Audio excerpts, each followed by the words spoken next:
Donc, je vais vous parler d'une méthodologie qui combine deux approches, approche chimique et approche toxicologique. L'approche chimique vise à aller rechercher des éléments traces métalliques, ce qu'on appelle les métaux lourds ou les métaux toxiques dans le pain libanais.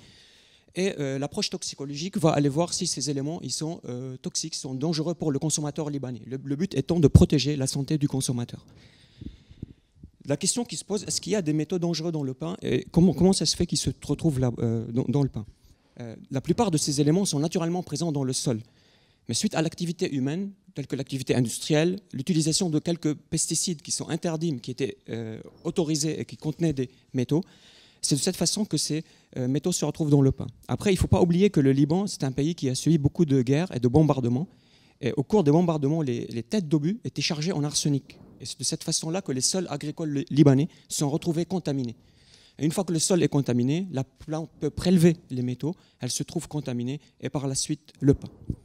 Donc en termes de méthodologie, avant d'aller étudier la toxicité de ces éléments traces ou de ces métaux toxiques, il faut les extraire à partir du pain.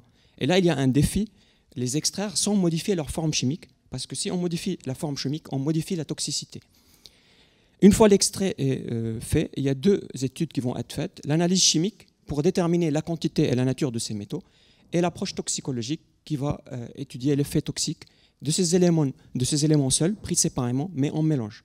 Ce qu'il faut savoir, que la toxicité seule a été largement étudiée, connue dans la littérature, mais l'approche du mélange ici, c'est l'originalité de ce travail, surtout que le consommateur libanais, quand il consomme du pain, il est exposé au mélange et pas à un élément seul.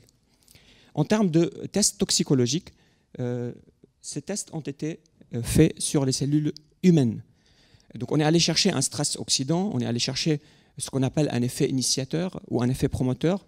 Donc pour l'effet technique, effet initiateur, c'est une cassure d'ADN. L'effet promoteur, c'est une multiplication de cellules infectées. Et ce qu'il faut savoir, que ces deux derniers effets constituent deux étapes importantes dans le développement d'un cancer. Ce travail, comme vous l'avez remarqué, c'est un travail pluridisciplinaire, de la fourche à la fourchette. Plusieurs chercheurs et enseignants-chercheurs d'AgroSubdivision sont impliqués dans ce travail. Il nous a permis de faire une thèse qui va être bientôt soutenue à la fin de l'année. Nous avons également présenté un poster dans un congrès européen à Eurotox, et deux articles sont en cours de rédaction sur ce sujet, un sur la partie chimie et un sur la partie toxicologie.